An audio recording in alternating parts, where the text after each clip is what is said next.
Sneakers and Cleats, the podcast. Welcome back to the Sneakers and Cleats podcast. It is Friday, September 29th, almost the end of September. This is episode 31. I am Matt Roy, joined today by David Chancellor. Awkward wave. Yes, very awkward. How were your shows this morning? Knocked them out of the park. Thanks to some great producing, not by me. Thanks to some great weather forecasting, not by me. Yeah, you had nothing to do with it. I had nothing to do with it, man. I was just along for the ride. Some incredibly talented women putting together these shows. I was just lucky to have my name attached. As always, we're riding the coattails of very talented women. Yes, and I will gladly do so. Absolutely. Yes.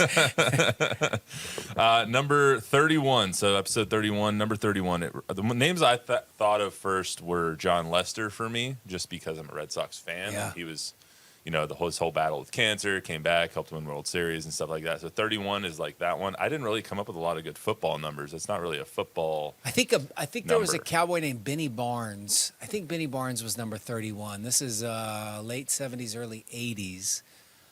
The only other 31 I could come up with was Malik Rose here in San Antonio.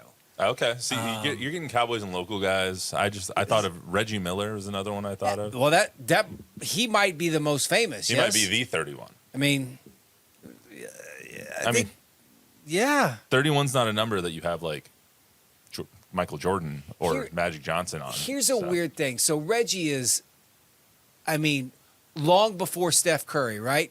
Reggie and Bird, probably the two greatest shooters of all time. Mm-hmm.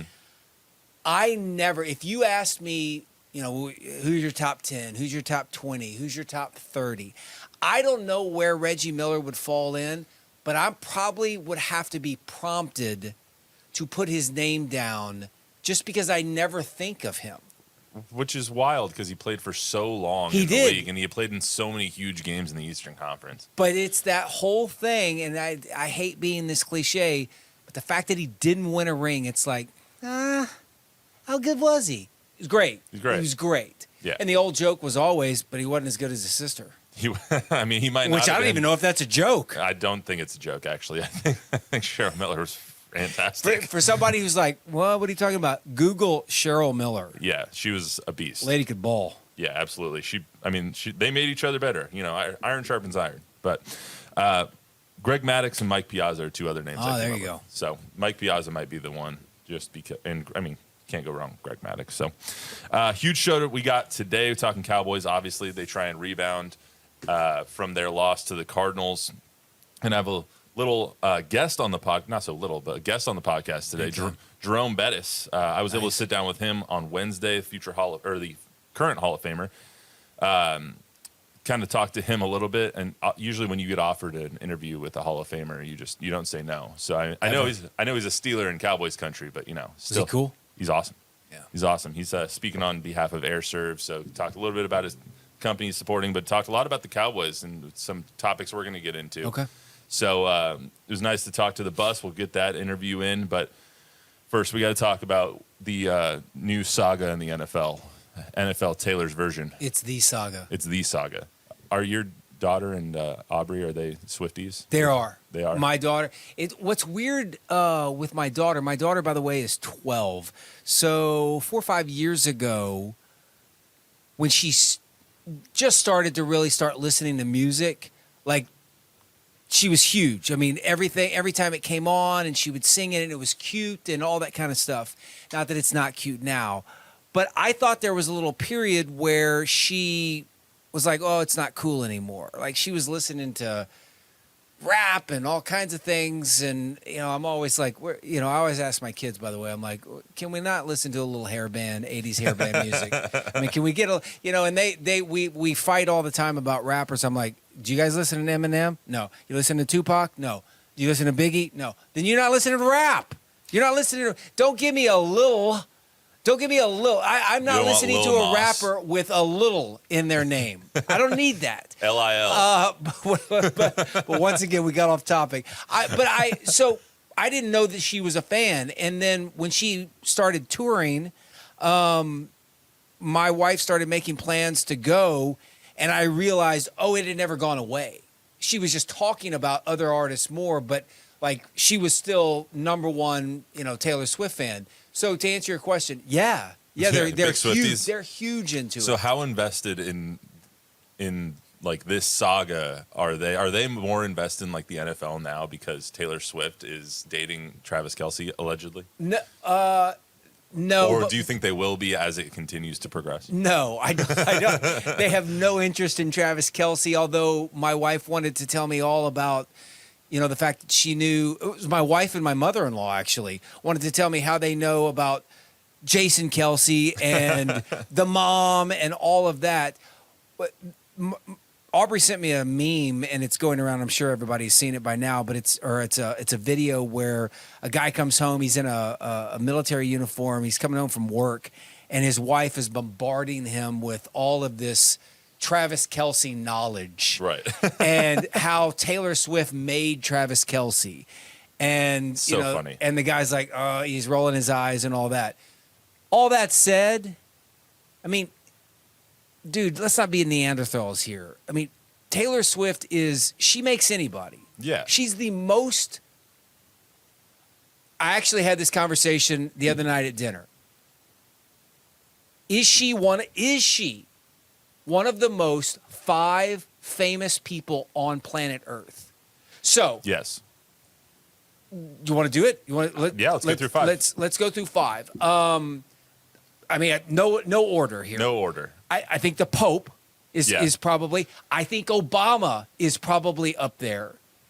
Okay. Did I just steal one of your 5? No, I was because my brain instantly goes to sports figures. Right. So I think like Messi I mean, my son threw out Messi, so I or think Ronaldo. I mean, one of them. Yeah. Say a soccer player. say between one of them. Messi or Ronaldo. Does yeah. LeBron or Jordan crack that list? I would say Jordan is still probably more recognizable worldwide than LeBron is. So in my who do we opinion. have I don't so know far? that. We have the Pope. We have a soccer player. Yeah. We have Jordan. Yeah. And We have a former president of the United States. we put Obama. I don't know. Do you put Trump? I don't know. Is there a artist that is more recognizable? Maybe like Beyonce. The only one would be Beyonce. But right now it's like. So anyway, point is, I mean, if she's not top 5, man, she's top 8. Well, yeah, she's that recognizable person worldwide, like Michael Jackson used to be. Like she's on that level of fame, Yes. especially after this tour, which has grossed like $5 billion. Yes. Like it's an ungodly amount of money, and she would dwarf any person that she came into contact with anyway. Yeah. Any person she's dating is less famous than her unless she's dating Lionel Messi.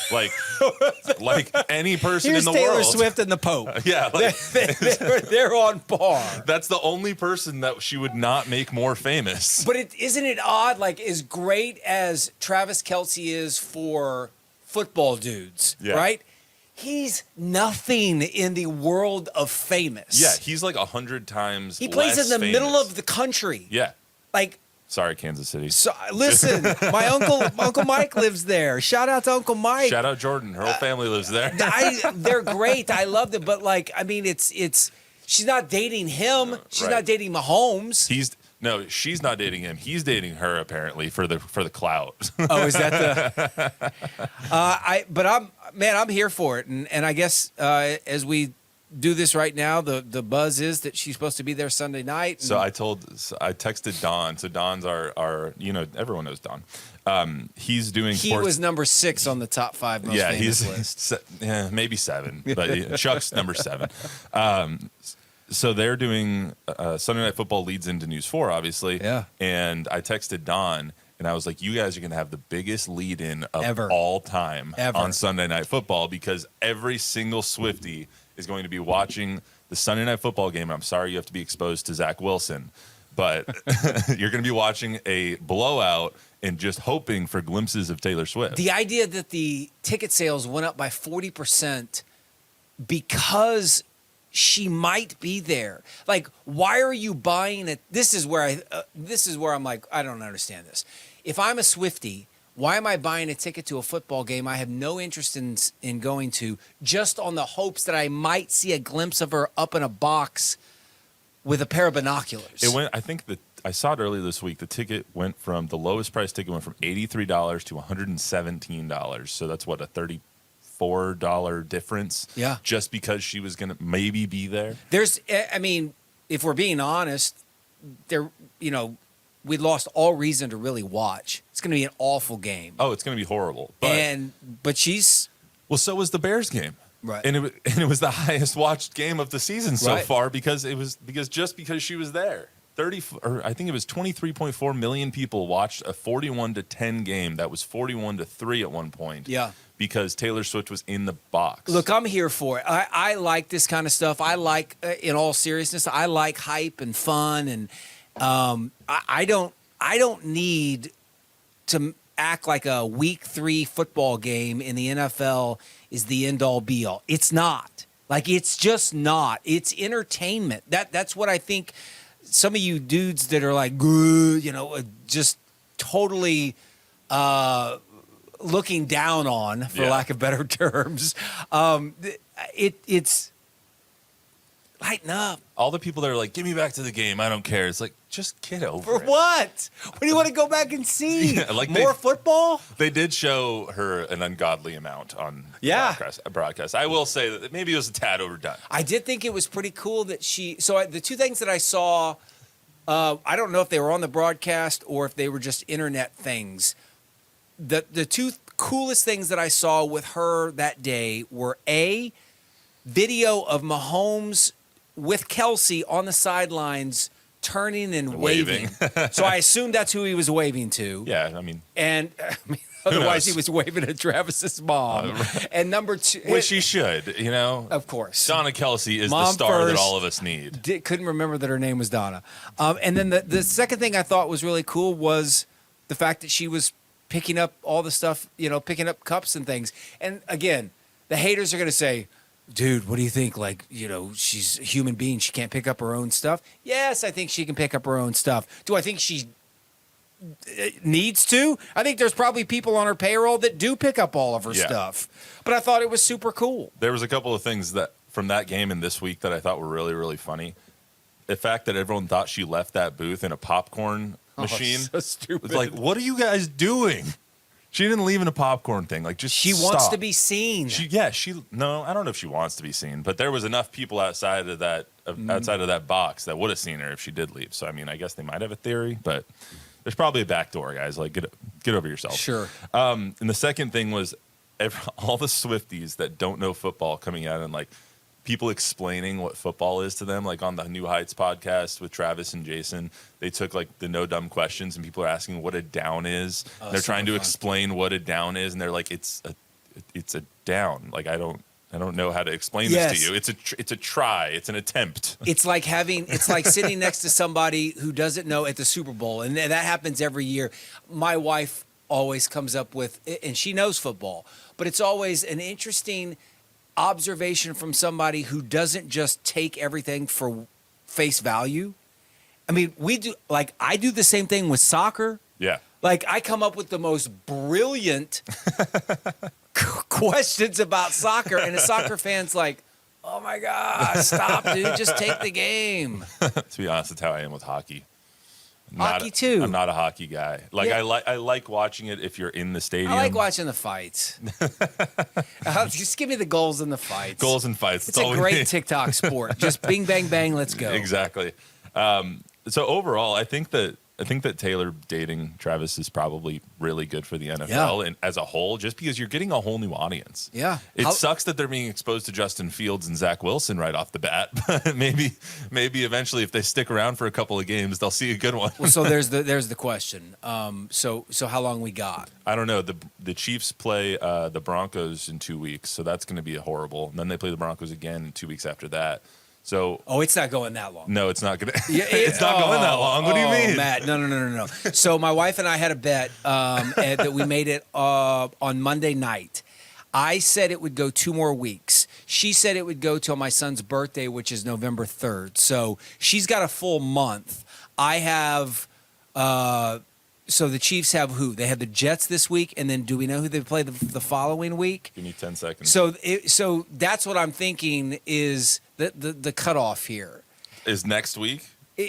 I guess it would be after next. You have not a lot of faith in these guys. I mean, they play the Vikings next week. Yeah, no, I think at some point she's pulling the ripcord on the Viking All right, game. so I'm a lot more optimistic than you guys of You how think long it's this true is going love? to last. I don't know if it's true love. Yeah. There's going to be an album at some point. They have to date long enough for her to get an album out about this. Yeah, she's gonna she's gonna knock something out here. So I think like she goes back on tour at the end of October. Like they'll keep talking throughout the tour dates. So I think it'll last past the football season. Well, I don't know.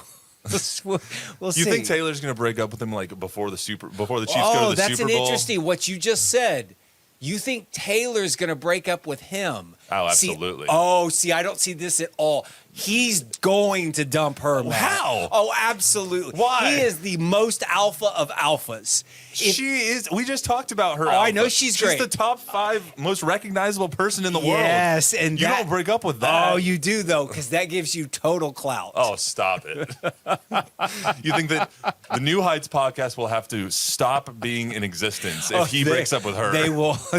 Or you get broken up. He could spin this a bunch of different ways. There's going to be people like putting words on friendship bracelets like F you, Travis, on his doorstep. Your wife's a big Swiftie, yes? Pretty big. She's also a big Travis Kelce fan, so this is like her favorite thing in the whole world. This is Christmas morning to her. This to her, and then Allie, our former producer. Of course. This is basically like their love child. This is their favorite thing in the entire world. So Allie side texted me earlier this week and wanted to know, I don't know, we were talking about it somehow, and she said something. She referred to Taylor as a doctor. What? Doctor. She has a doctorate degree is what she said. Does she? I said, is it an MD? Is she an MD? If she's an MD, I'll refer to her as a doctor. If she got some honorary degree, I'm not referring to her as a doctor. Dr. Swift. So yes, I know that Allie is very much into her. My other favorite thing about this week is that the DeAndre Swift and Jason Kelce kept getting so side by side. So good. People are like, are these two people dating? So good. So good. So funny. But I don't know. It's just week 3 in the NFL, week 4 in the NFL, you need some headlines, and it's hilarious. Like, I love the whole thing just because it's so damn funny. I'm in for it. I'm here for it. So let's get to some actual football. So the Cowboys, I know you might want to avoid talking about the Cowboys because... Disappointed. Yeah, it was a bad week. I mean, they came out, and I asked Chuck on Monday, I'll ask you now, was it a bad day or was it a bad sign of things to come? I think it was a bad day. And the reason I think it was a bad day was I know Micah Parsons had the 1 sack. He just didn't look into it. They just didn't look into it. Yeah. I think there's a football reason for that, and that is, I think there's a couple of things. I think number one, if you're missing 3 offensive linemen, 2 of them Hall of Famers, you're going to lose. I mean, Arizona, I think, is better than everybody thinks.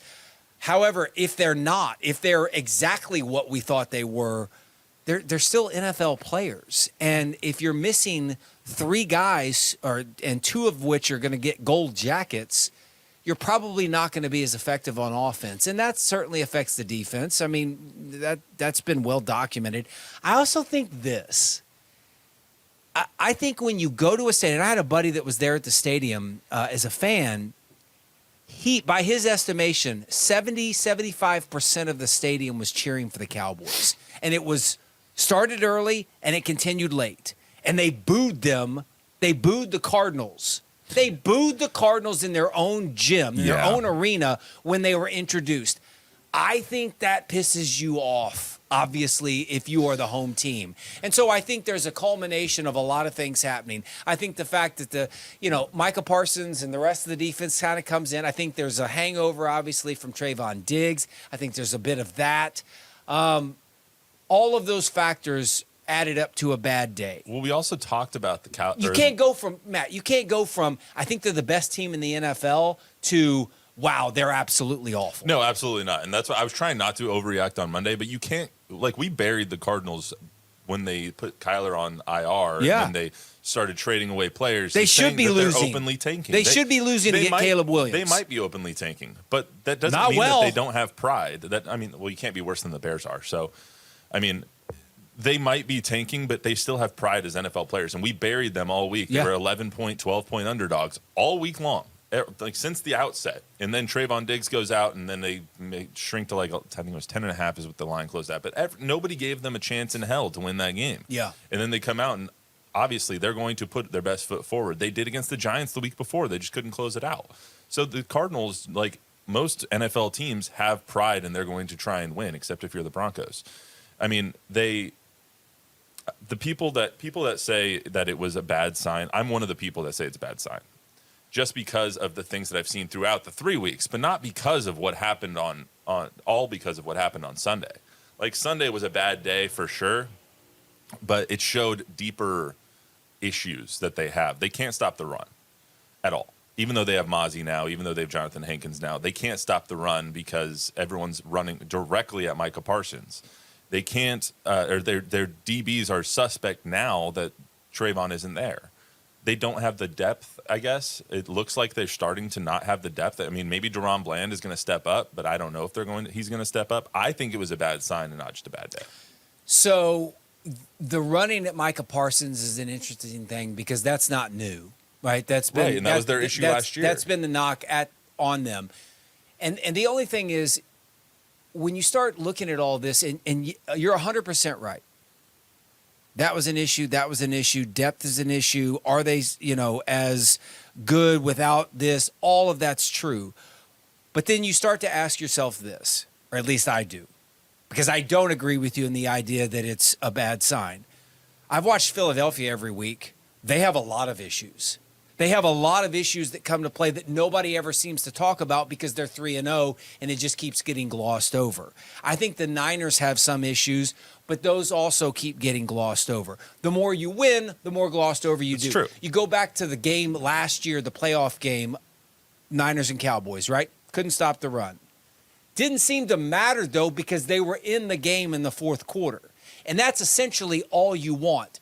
My issue has been what we saw at the end, and that is, do you trust 4 when the push comes to shove? And they don't, and they shouldn't. Well, he's who you have. Yeah, he's who you have. So at some point, you're going to have to.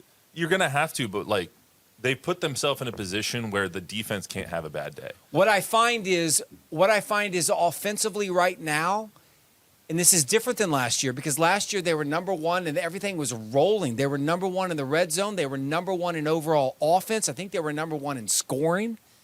But the issue is, right this year, it seems like everything is hard. I said to myself watching that game, man, they can't run. No. Tony Pollard's, he's not big enough. No. They miss Zeke. But that's not true, Matt. When you go back and you look, they ran the ball 35 times for 185 yards. I don't care if 10 guys did it or one guy did it. But did they do that? 185 yards. But did they do that in the situations that they needed it to happen? Were those in the clutch situations that got them a first down or a touchdown? No, it wasn't, because they couldn't score in the red zone. They couldn't run in the red zone. Look, you can run between the 20s all you want. The only issue in the red zone, the only thing that bottom lines is that when he throws a pick, it's over.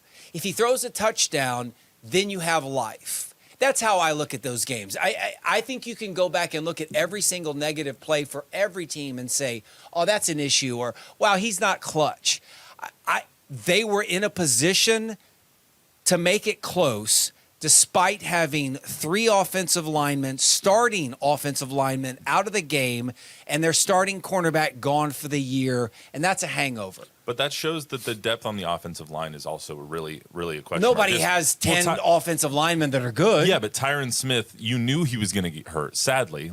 You know that Tyron Smith's not going to be healthy for a full year because the last 3 years have shown you that. You know that you're going to have issues up front, and they didn't bring in a Jason Peters like they did last year. They didn't bring in some veteran that can back up the guys that they have. They brought in people who've never played in the NFL before, or people who have never taken NFL snaps, which there's a harsh learning curve going from college or practice to the NFL and NFL games, even when you're playing the Cardinals, who admittedly are not a great football team. that's the problem. I have two problems, and they're both up front with the Cowboys. Their D-line can't stop the run, which is going to be an issue when you play two run-heavy teams that are 3-0, which is the Eagles and the Niners, who they're going to have to play in 2 weeks. Well, that's really all that the season's about. I mean, I think if you ask those three teams, hey, what's your season come down to? The Eagles are going to say the 2 games against the Cowboys and vice versa, and then both will say the Niners game. And that's no different. That's always been the case. That's always been the case for the Cowboys when they were good. Who's the best division rival? And then you eyeballed who was the best team, whether it was, in most cases, certainly in the 90s, it was the Niners. And it was like, I'm going to circle that game in October. All you can hope for is if you're a Cowboys fan, that you're 3 weeks into a new system, essentially, in the idea that you have a different guy calling the plays. You have a guy who clearly does not want his quarterback to go crazy, although he threw it 40 times. Yeah. So I heard this all week, and I heard a lot of it from Colin Cowherd. And I love Colin. I like Colin. Right? But Colin kept pushing this narrative. McCarthy was protecting Dak. McCarthy was protecting Dak. How was he protecting Dak? Dak threw it 40 times. That's not protecting Dak. Throwing the ball 20 times is protecting Dak. The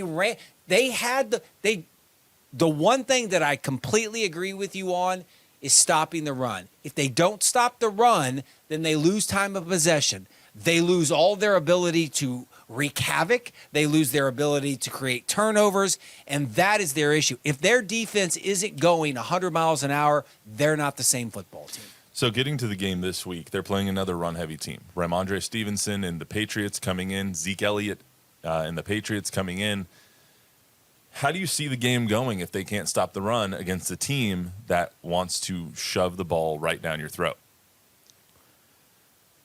Well, first of all, I don't think they're going to play with the same lack of intensity that they did in Arizona. So I think that they will, this idea that the Patriots want to commit to the run. Who did they play 2 weeks ago when Mac Jones looked pretty good, but he dropped back and threw it?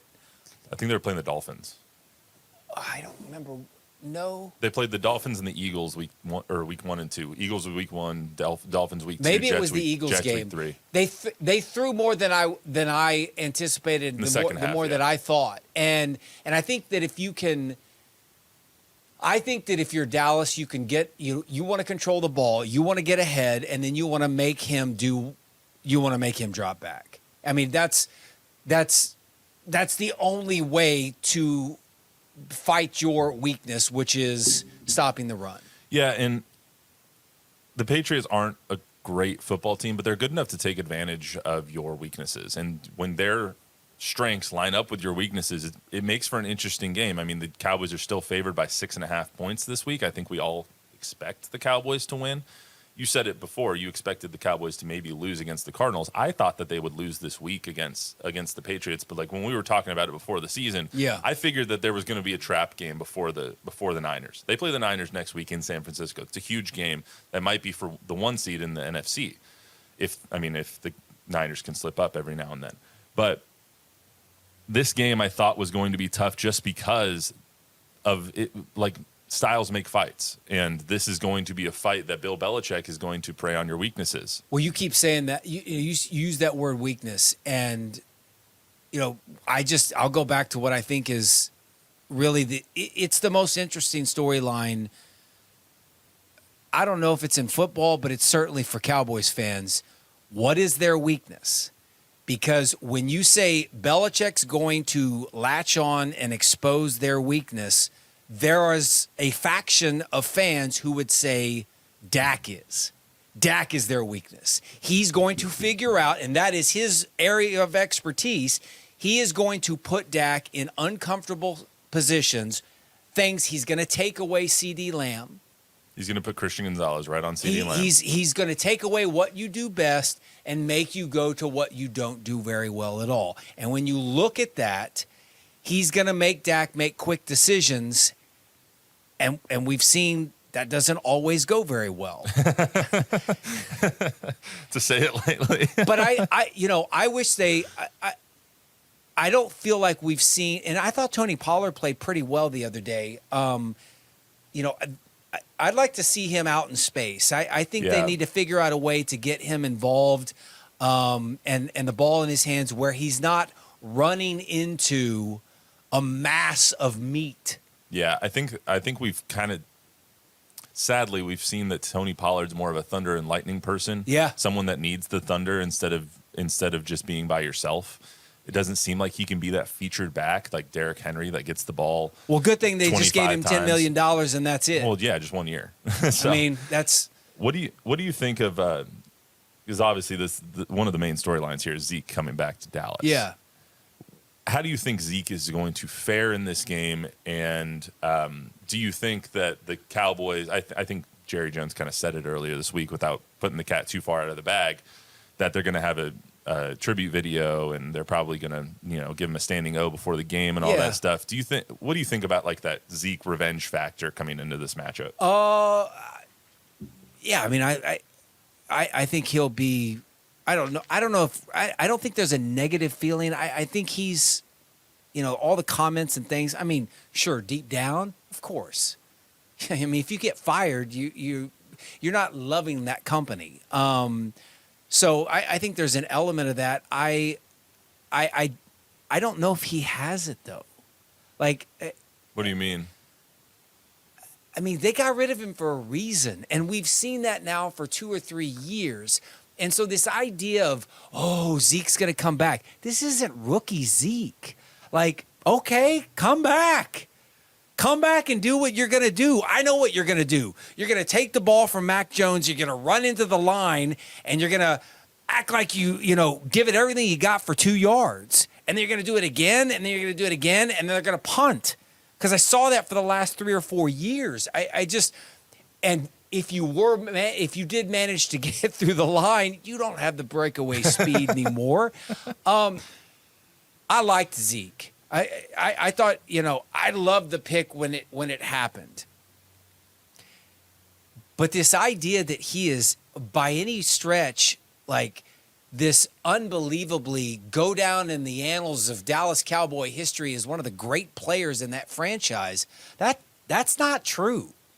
I think he's going to go down as as a great player for the Cowboys, but not a great player in the NFL. You can say that he's great for the Dallas Cowboys. He was great for about 2.5 years. I mean, there were so many issues with him. Off the field issues. I mean, that rookie season, 100%, I agree with you. Greatest thing we'd ever seen, it seemed like. And it was like, wow, this is Emmett, only better. Yeah. And then there was no sustained success. I think the fact that he and Dak didn't win or get to a Super Bowl 2 or 3 years into their career, I think that was maybe that's where fans like me have soured on him. Well, to rebut your point that he's not one of the greatest Cowboys, Jerry Jones apparently on 105.3 The Fan in Dallas said that Zeke will be in consideration for the Ring of Honor. I think he should be. There's guys in the Ring of Honor who aren't Hall of Fame players. Well, yeah, and he might not be a Hall of Famer in the NFL sense, but I think Ring of Honor for that franchise is for sure. Like I feel like Dak's going to be in the Ring of Honor eventually because of how he's done. Like Ring of Honor is so much different than By the Hall way, of if Fame. Zeke goes in before Jimmy Johnson does, my head's going to explode. I need you on that day. Jimmy Johnson wasn't good enough to be in the Ring of Honor if you're Jerry Jones, I guess. So I mean, Emmitt Smith, Tony Dorsett, they're clearly both better than Zeke. Yeah. I'm trying to think after that. I can't think of is he better than Marion Barber? I mean, yeah, for sure. R.I.P. Yeah, Marion for sure. Barber. DeMarco Murray. I'm just trying to think of the people in my. He's a little better than. Years. Yeah, I mean, he's a little better than DeMarco Murray. Maybe he's a lot better than DeMarco Murray. But here's the thing. He's a lot less than Emmitt Smith, and I think some Cowboy fans would have them whether it's equal or almost equal, and I just don't see it that way. So you're downplaying the revenge factor. I understand. What about the factor of how it's going to play on the game of Will Grier, the former There it is.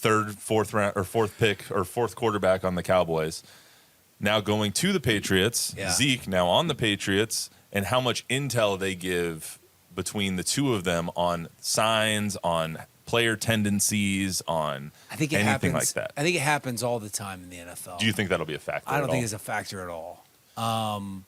I think if Dak Prescott throws 2 picks and they have their starting center and their starting guard out, I think they'll lose. I don't think it has anything to do with signs. Okay.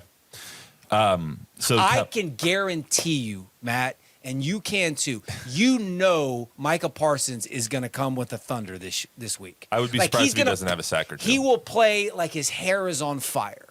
We can almost guarantee that. That's the thing, though. He does every week, and sometimes they have crap performances because they take him out of the game. That's going to be built. I thought it looked like he quit sometimes last week. I thought he was frustrated early on that it wasn't going how he wanted, and he just sort of took himself out. That was a problem with him at Penn State, is that sometimes when they would get down or when things would get tough, he would shrink. And everything that's happened this offseason and last year has shown you that wasn't true in college. But last week showed you that the habits that he has who you are. Still rear their ugly Right, heads. yeah, you are. I mean, and he is great 90-some-odd% of the time. Yep. It just happened to be. So I don't think it's signals. I don't think it's revenge. I don't think there's video tributes that are going to inspire. I think it literally boils down to, are those 3 guys up front going to play? If they're going to play, then yeah, they're going to win. And if they're not going to play, then Dak's going to have to play flawless. And he didn't play last week flawless. He was 25 of 40 with a pick in the red zone that was unbelievably costly and a bunch of miscues and incompletes in the red zone on other drives. So the spread on the game right now is -6.5 for the Cowboys. First of all, do you think that they win the game? Right now, the status of the offensive line is, I believe, Biotish and Martin both participated, limited in practice yesterday. Tyron Smith was out yesterday in practice. We don't know Friday's report yet. That's usually the one that's telling. Obviously, we're doing this at 10:30 a.m., so we don't know what they're doing in practice today. But given what we know right now, do you think that they win this game? Yes. Okay. I think they win this game I think they're a better team. I think they're at home. I think 2 of those guys will play. I think that's the world of difference. And I think subconsciously, deep down, whatever you want to say, I think they have looked at the schedule. Athletes all tell you all the time they don't. Right. But I think they look at the schedule and they say, well, we lost one that we shouldn't have. We got not only just the Niners next week, then we have the Chargers after that. So that would be 4 in a row. You're not losing 4 in a row. No. If you're losing 4 in a row, then Mike McCarthy's losing his job. They got to win 2 out of the next 3, and I think that this is one of the ones that they'll win, but I don't think it's by very much. I don't think they cover the 6.5. I think they'll probably win by 6, 3, something like that. They're going to win 6-3? No, by 6 or 3. Oh, I was like, wow, that is going to be a heck of a game. That'll be one you go to bed early on. They will still have red zone issues if that is true. No, Brandon Aubrey has shown really well. He's been great. He's been really good. Let's talk about the kicker. No, He's been great. He's been fantastic. It's he's a great example, and they have a lot of great examples of. I hate it when the national media criticizes Jerry Jones as the GM because they think Jerry's the one that's doing the talent evaluating. He's not. This is all Will McClay. Yeah, I mean, he gets it. He's like any GM. He gets his recommendations from his scouts, Correct. and then he is like the tie-breaking vote. It just shows that you're not dialed into what's going on. It's just a narrative that always gets pushed. Well, I think, like we said, I think the Cowboys win this weekend, so that'll be good. Let's get to the Jerome Bettis interview. So, all right, we if you don't know who Jerome Bettis is, I mean, you do, but if you're listening and you don't know who Jerome Bettis is, played for the Steelers for a long time, was drafted by the Rams. He's an NFL Hall of Famer, Super Bowl champion, one of the best backs of all time. Like I said, he joined me on behalf of AirServe on Wednesday. We recorded an interview, so we'll play that here in a second. AirServe and the bus, they came together to highlight the often overlooked issue of indoor air quality. So Jerome Bettis, which you'll hear from, he talks about his personal experience with asthma at the end of the interview and how he's committed to peak athletic performance. So we'll talk football first, then Jerome Bettis will talk about that a little bit. So thanks to the bus and AirServe for making this happen. If you need more info on HVAC systems, head over to airserve.com. But first, let's hear from the bus.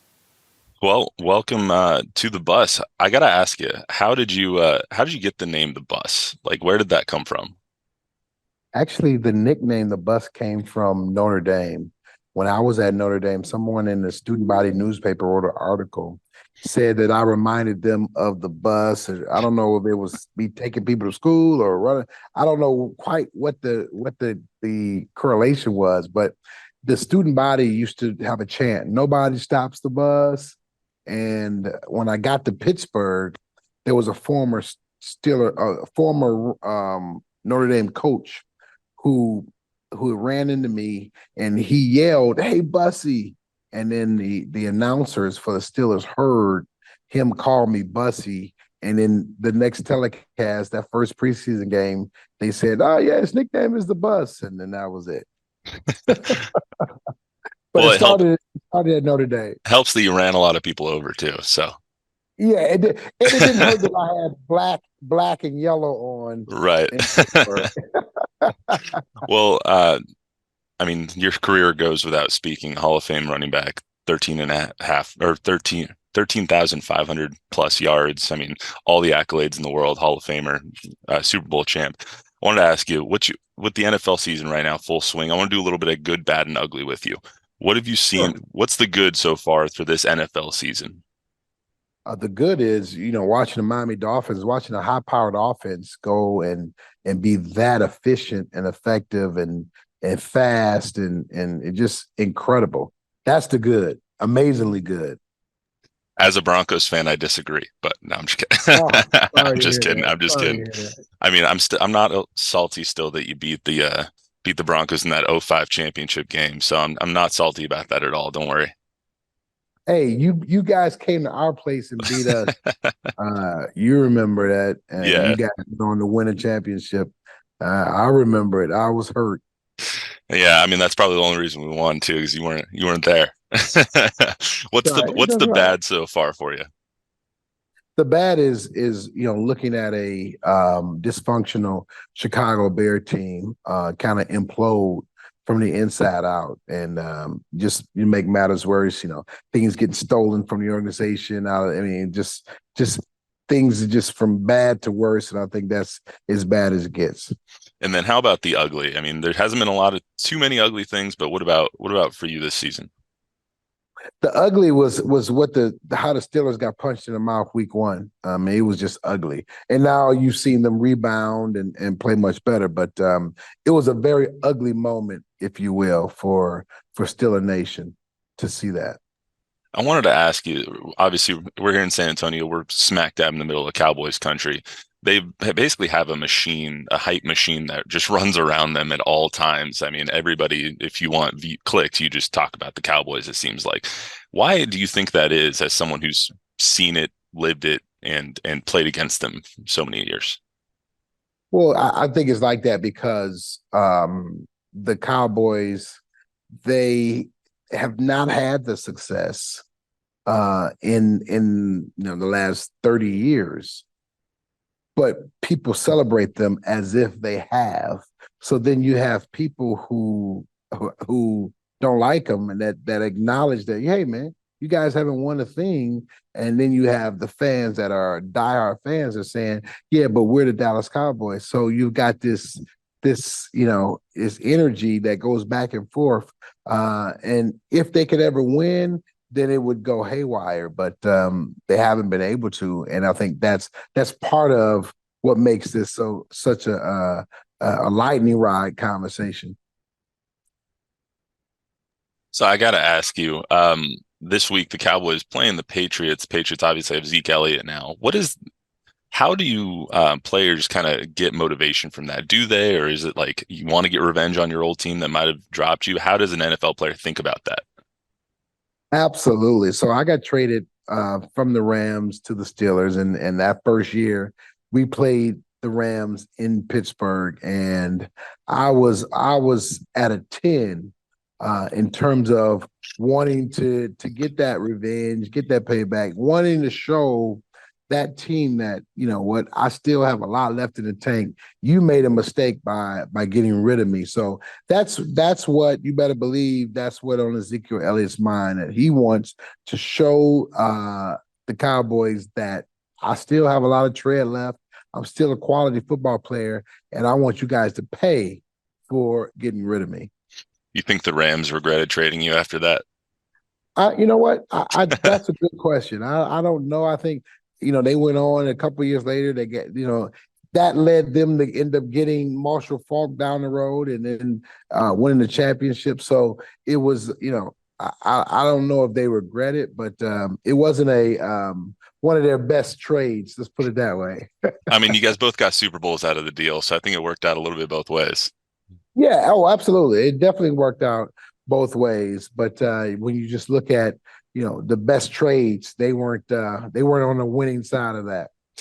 One more thing about the Cowboys, kind of Zeke Elliott and their now backup Will Grier also on the Patriots. How much intel can teams kind of get from that when it comes to like hand signals or anything that those two guys might be able to give the Patriots as intel on the Cowboys?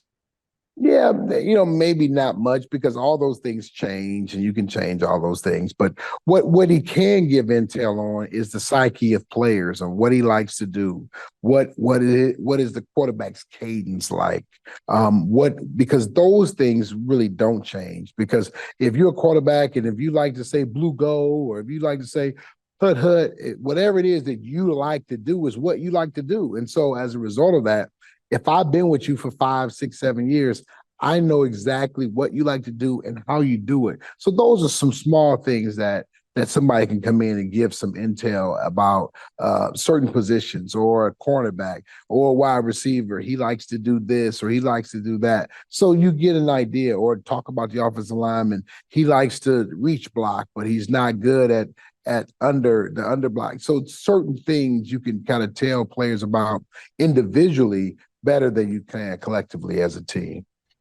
I've only got you for a couple more minutes here. I wanted to ask one more question before we get to air serve, which you were here to talk about, really. So I wanted to ask about the status of running backs here in the NFL as a Hall of Fame running back. What is your take on it, and how does that kind of make you look at your position that you were one of the ones that took into the next generation?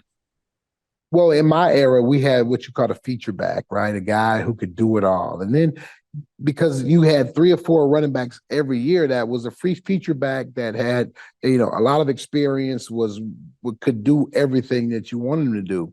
But now when you look in the draft, you maybe have one guy a year if you're lucky, because the colleges don't run the football like they used to do that would prepare you for the NFL game. So now you only got about 6 or 7 teams that run the football from a professional standpoint. And if you don't get them from those schools, then you don't have that luxury. And so I think that's basically what it's boiled down to, not having the access to that many running backs. And as a result, you can't find them when you get to the NFL. And last one for you. Your career nearly ended before it started in high school, and now you're partnering and working with AirServe to help install indoor air quality equipment. Can you tell us a little bit why you're doing that and what happened to you and what the point of that is? Yeah, at 14 years old, I went out to play football and passed out on the field, was rushed to the hospital, and then I was diagnosed with having asthma. And at that point, I thought my football career was over, done with. But mom and dad and the doctors, they reassured me that as long as I was diligent about the environment, about taking the medicines that I was supposed to take, that I could play football. I could manage the asthma and play. And as a result, I went on and played. But at that moment, I understood the importance of, the air that you breathe, right? And making sure that your air quality is sufficient. And that's been a mission of mine ever since. And that's kind of what led me to this relationship with AirServe, a neighborly company. They understand and they get air quality as well. So it just made for a perfect union for us to be able to talk about indoor air quality, the systems that are available for everyone, and letting people know that your air quality can be much better in your own home if you take some necessary steps to do that. And if people want to find out more about that, all they have to do is go to airserve.com/thebus and learn about the options that are available for air quality. The Bus, Jerome Bettis, one of the greatest of all time. Thank you so much for the time today. I hope you have a great day, my friend. Thank you. Appreciate it. So Jerome said that he expects Zeke to have a huge game, and so he disagrees with you. I'm just saying. Well, what does he know about football? He doesn't know. He's a Pittsburgh Steeler. Like I said, sorry for bringing a Pittsburgh Steeler into Cowboys country, but if you get the chance to interview a Hall of Famer, you take it every time. Dude, I don't know, man. I mean, peak Jerome Bettis. I don't know if there was a bigger, faster guy, and like. He was one of the first big guys in college to wear the single digit. I think he wore 6. Did he? I think so. At Notre Dame, you wore 6? I think he wore 6 at Notre Dame. All I know is he terrorized teams. Yeah, it was a great story about how, he tells a story about how he got called the bus and all that stuff. So, it was great to hear from him there. And, he's the one that started talking about how Zeke and Will Grier will give tendencies. So I'm just saying. Well, again, he knows more than I do. He doesn't know anything. Thanks again to the Bus and AirServe for making that happen. Like I said before, go over to airserve.com to check out some HVAC systems and check on your indoor air quality if you need to. So we aren't going to get into the Longhorns or UTSA today or the Aggies. Longhorns playing Kansas this weekend. They're 16.5-point favorites, I think. I'm pretty sure they're going to roll there. The Aggies out Connor Wegman now. Yeah. So he's out for the season, and the Aggies season probably goes out the door with him. They'll probably still win some games, but they got Arkansas this week. They're still 5-point favorites because Arkansas sucks. But they play Alabama next week, and so their problem is they have Alabama, and then they have Ole Miss, Tennessee, and LSU all on the road. Yeah, and you don't want Connor Wegman to be out for any of those games, and obviously he's out for all of them. Yeah. So it's going to be tough. It's going to be tough sledding for the Aggies now. Which sucks really for the Aggies is that now Jimbo has an excuse to be like, look, my quarterback was out. That's why we sucked this season. I'm sorry. So real quickly, I know we're over time, but I made this point, and I'll share with you. I made this point on the show that we do after Sports Sunday with Don and Richard Oliver, and they seem to find it interesting. I was just like, well, I don't know. When you watch college football on Saturdays, right, and they preview games that are coming up, or they show promos with all of the different teams, the SEC, when they show all the teams, right, they show all the top 20 teams, top 10 teams, they always show a player or a coach. Always. They always do. When they show the Aggies, when they talk about the Aggies, they show their fans. I think it's fitting that they don't have a marquee signature player or a coach that they show to be like, that's what we hang our hat on. They hang their hat on being the 12th man. That's interesting. I didn't notice that. I think they're fantastic. The 12th man is unbelievable. It's a great home field advantage. They're going to need a player to take over. They're going to need a lot of home field advantage. You're going to need a lot of 12 mans. They might need a 13th or a 14th. Yes. All right, so that's all we got for you today here on the Sneakers to Cleats podcast. It's going to be a heck of a weekend for Texas sports teams. Got the AL West race that's coming down to the wire, so we'll be paying close attention to that. Ryder Cup this weekend as well. Big fan of the Ryder Cup. Go USA. Go USA, even though they got trashed this morning in the early foursomes. So remember to get this podcast wherever you get your podcasts and on YouTube. We'll be back on Monday with all the happenings from the weekend. I think it's just going to be Chuck and I because we got Spurs Media Day on Monday. We got a lot of things happening on Monday, so we'll get all that for you. So we'll see you Monday here on the Sneakers and Cleats podcast. Have a good weekend, and go Devils.